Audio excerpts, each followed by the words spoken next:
bienvenue sur ma chaîne pour votre lecture intuitive de ce mois de janvier 2023. J'espère que vous allez tous très bien, merci d'être là.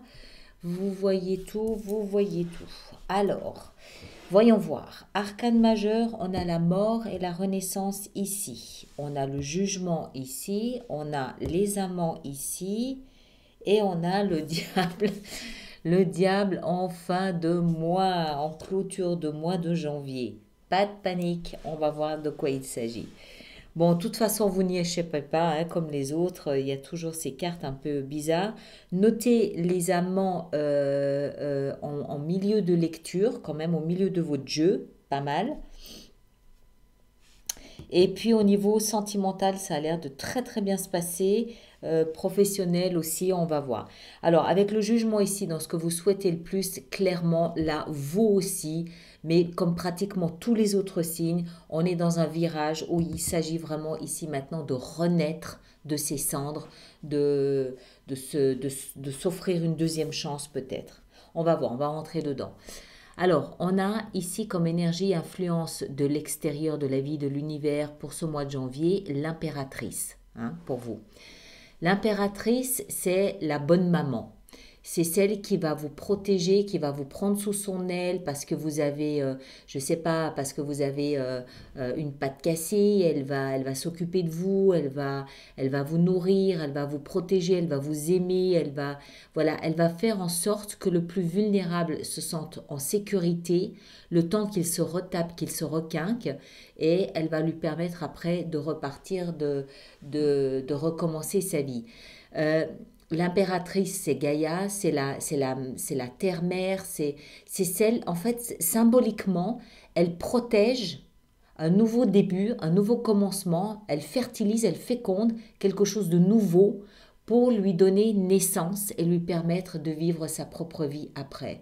Donc, il y a une notion ici de vous êtes en train de renaître, d'accord? Vous ou un projet. Mais même à travers votre projet, vous pouvez renaître. Donc, pour l'instant, vous êtes là au cœur de la terre. Hein. Elle a une main sur son ventre, ce qui montre bien qu'elle est enceinte. Vous êtes au cœur de la terre, vous êtes cocooné, vous êtes protégé, vous êtes nourri. C'est du moins l'invitation de la vie pour que vous puissiez avoir toute l'attitude à préparer votre naissance ou renaissance. Voilà, en gros, c'est ça. La vie vous invite à rester bien là au chaud où vous êtes, à peaufiner le projet. Alors, un projet ou le projet de renaître. Et lorsque ce sera le moment, parce qu'il y a une notion de cycle, lorsque ce sera le bon moment, vous pourrez accoucher, vous pourrez renaître à la vie ou vous pourrez accoucher d'un projet ou voilà, il y a quelque chose de nouveau en point de mire. Alors, on le retrouve ici, cette notion. On va y venir après. Votre énergie à vous, ici, on a la mort et renaissance, on reste dans le même thème, et on a le valet de bâton qui, lui, nous parle de l'enfant intérieur. Le valet de bâton, il nous parle de cette joie qu'on a à l'intérieur de soi, la joie de vivre, la joie de croquer la vie. C'est plein d'enthousiasme, c'est plein de feu, c'est plein d'envie de rigoler, c'est des éclats de rire. Ça, ce sont des éclats de rire. C'est vraiment l'image de l'enfant intérieur. Donc, ça montre que dans votre énergie, vous mettez fin à quelque chose avec la mort. Hein, donc, vous stoppez quelque chose. Ça peut être un projet, ça peut être une relation, ça peut être une croyance, ça peut être une attitude que vous avez. Vous mettez fin à quelque chose pour renaître en éclatant de joie de vivre. Clairement, il y a quelque chose de terne qui s'éteint, qui s'étiole pour laisser la place à quelque chose de beaucoup plus joyeux. Regardez la différence de couleur entre les deux. Là, on a vraiment quelque chose de solaire, de lumineux. C'est pas fini, vous allez voir la notion de renaissance. Ce que vous voulez le plus, c'est le jugement. Le jugement, on le voit ici sur l'image, c'est vraiment la renaissance. Le jugement, c'est la réincarnation, c'est le renouvellement, c'est la deuxième chance, je renais. C'est le phénix qui renaît de ses cendres, c'est la fin de la nuit noire de l'âme qui me permet de renaître. Voilà. Alors, je ne sais pas où vous en êtes dans l'évolution de votre vie. Ça peut vous concerner vous essentiellement. Hein, ça peut être quelque chose de très général. Ça peut être un domaine en particulier dans votre vie. Vous le placez vraiment en fonction de ce que vous vivez. Moi, ce que je ressens, c'est que c'est beaucoup plus profond et beaucoup plus important que juste un domaine de votre vie. Mais ça ne l'exclut pas non plus pour autant. Hein, ça peut être professionnel, on le verra. J'ai vraiment l'impression d'un grand virement où vous laissez quelque chose de terne, de sinistre derrière vous, une attitude, une croyance, une façon d'être, une vision de vous-même, une vision de la vie, je ne sais pas, une maison, une famille. Voilà, vous laissez quelque chose de terne et vous vous offrez le luxe de renaître à quelque chose de beaucoup plus lumineux, mais il aura fallu attendre le bon moment. Ça ne se fait pas comme ça. Il aura fallu attendre le cycle qui vous permet de renaître, de sortir avec cette conviction que la vie c'est joyeux, c'est beau, c'est lumineux et que vous avez cette possibilité, cette option de la vivre de manière superbe. On continue, vous allez comprendre aussi. Au cœur de votre lecture, on l'a vu, on a les amants. Alors, les amants, arcane majeur, donc événement important, peut nous parler d'une rencontre qui était destinée dans votre vie. Une rencontre amoureuse, un nouveau partenaire, mais quelque chose qui était écrit. Dès qu'on se rencontre, on sait, on sent que c'était, voilà, ça ne pouvait pas être autrement. C'est tout à fait possible et c'est ce qui vous permet de renaître de cette façon. Ça vous permet de vous réveiller, de réveiller qui vous êtes, de réveiller votre cœur et d'avoir envie de l'ouvrir à nouveau pour accueillir un locataire. Très bien. Maintenant, ça peut, moi j'aime bien voir dans cette carte des amants, notre âme, soi-même, l'autre facette de qui on est. Il y a l'image qu'on montre de nous à la société, au monde, à l'extérieur, mais il y a qui on est, nous, véritablement. Et une nuit noire de l'âme, elle permet souvent de comprendre qui on est véritablement. Quand on va dans les noirceurs de son âme, quand on va dans les profondeurs de qui on voit vraiment qui on est, de quoi on a peur, quels sont nos pires échecs, jusqu'où on peut aller, la force qu'on peut avoir pour remonter, nos croyances, tout ça. Donc moi je vois plutôt ici la rencontre avec vous-même. Pourquoi? Parce que vous avez traversé quelque chose de ténébreux, quelque chose de... Quand on choisit l'énergie de la mort ou quand on traverse l'énergie de la mort, clairement, on décide de laisser une partie de qui on est derrière. C'est pas évident, c'est pas facile à faire. Ça passe par la nuit noire de l'âme. Donc renaissance. Pourquoi? Parce que je me suis rencontrée dans les profondeurs de la période que j'ai traversée. Je me suis rencontrée dans les noirceurs de mon âme. Je sais maintenant qui je suis.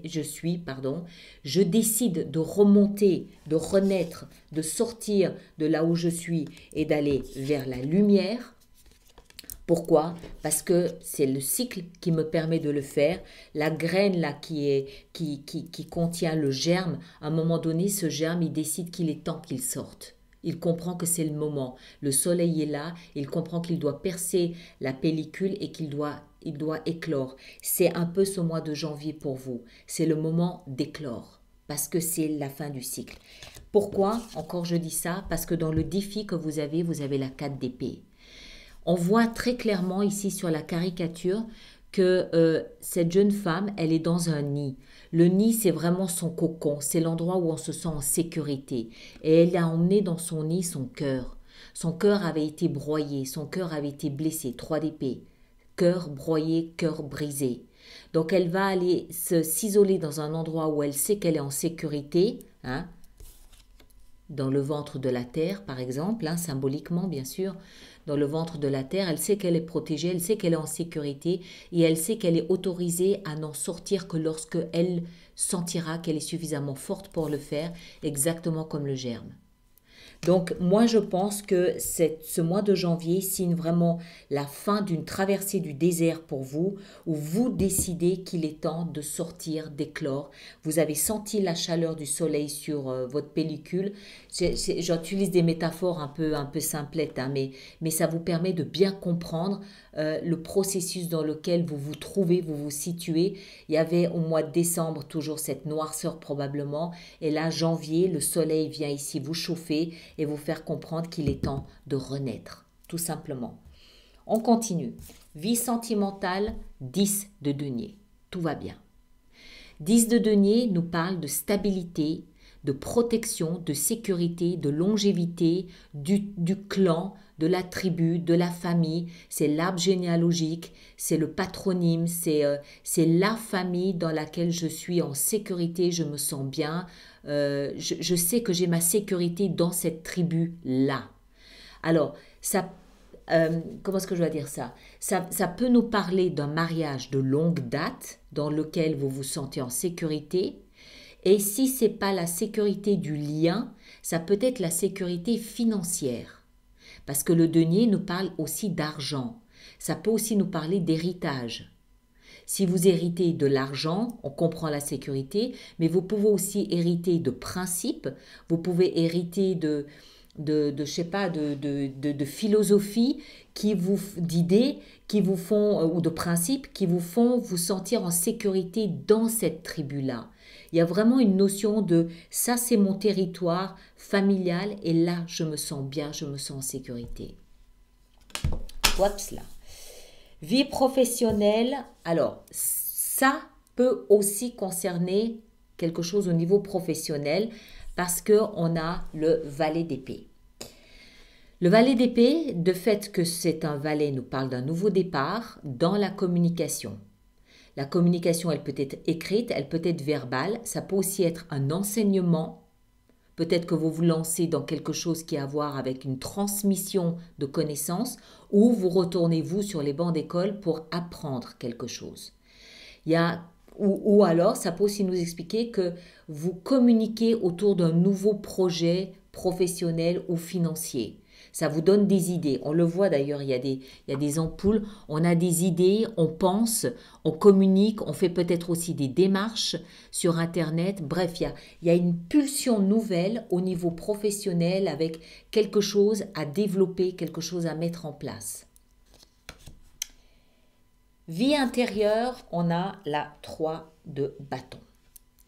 Alors, 3 de bâton, exactement comme la caricature ici. C'est pour ça que j'aime bien ce jeu de cartes parce que je trouve que les images sont très parlantes. Vous êtes là avec votre planche à voile de surf et on attend la vague. On sait qu'elle va arriver, ça n'est qu'une question de temps. On sait qu'on va s'éclater dessus, on sait qu'on va s'amuser, on sait ce qu'on va en faire, on sait combien de temps ça peut durer aussi éventuellement. On doit juste faire preuve de patience et rester focalisé sur le moment où ça va entrer dans sa vie. Donc il y a quelque chose ici que vous sentez, que vous savez, que vous voulez. Vous savez que vous allez le vivre. Je pense qu'il s'agit de cette renaissance. Vous devez le sentir, mais vous devez faire preuve de patience parce que ce n'est pas encore tout à fait là. D'accord? Encore un tout petit peu de patience. 3 semaines, peut-être dans 3 mois aussi. Vous verrez l'impact, vous verrez l'effet. Mais moi, c'est ce que je comprends. Ça, c'est pas une métamorphose. C'est vraiment une renaissance. Vous vous offrez une deuxième chance. En ayant modifié certaines choses, en ayant soigné certaines blessures, en ayant pris votre temps, voilà, vous êtes resté bien au chaud pendant tout cet automne-hiver et il y a vraiment là, vous allez renaître, revenir, vous le savez, vous le voulez, vous le comprenez et vous devez faire preuve de patience parce que ce n'est pas encore tout à fait là, je crois. Ou peut-être que c'est pour les résultats que vous devez faire preuve de patience parce que les résultats, vous pouvez renaître, mais en fait, les résultats de cette nouvelle naissance ne peuvent se voir peut-être que dans quelques semaines. On verra. Hein? Et en fin de mois, on a le diable. Alors, ici, le diable, pour moi, c'est rien de toxique. Pour moi, le diable, dans ce contexte ici, il représente le saboteur.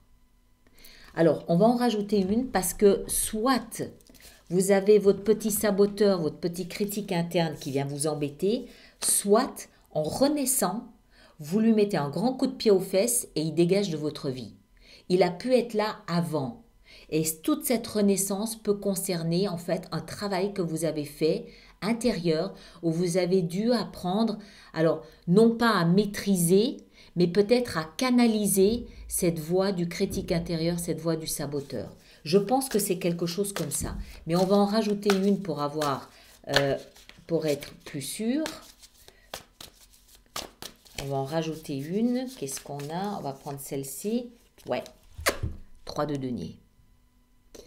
Je pense que peut-être depuis 3 ans, vous avez dû apprendre à composer avec cette petite voix intérieure qui vous sabotait. T'es pas assez ci, t'es trop ça, t'es pas comme ça, t'es pas machin, de toute façon tu vas pas y arriver, je suis trop nul, blablabla, bla, bla, on connaît tout ça. Et je pense que vous avez dû apprendre à canaliser cette voix, vous avez appris à vivre avec, tout en sachant qu'à un moment donné, vous vous êtes réfugié ici dans le ventre de la terre symboliquement, c'est-à-dire que vous vous êtes peut-être recroquevillé sur vous-même et vous avez laissé ce processus de nuit noire de l'âme opérer. Et à travers cette opération, à travers ce passage, ce portique, vous avez appris qui vous êtes, vous avez appris à vous connaître et vous avez appris que tout ce que vous insufflait ce saboteur intérieur, c'était faux. Vous étiez quelqu'un de différent que ce que vous pensiez être, que c'était en fait une espèce de victimisation que vous avez mis en place parce que ça vous arrangeait peut-être aussi un petit peu, je ne sais pas.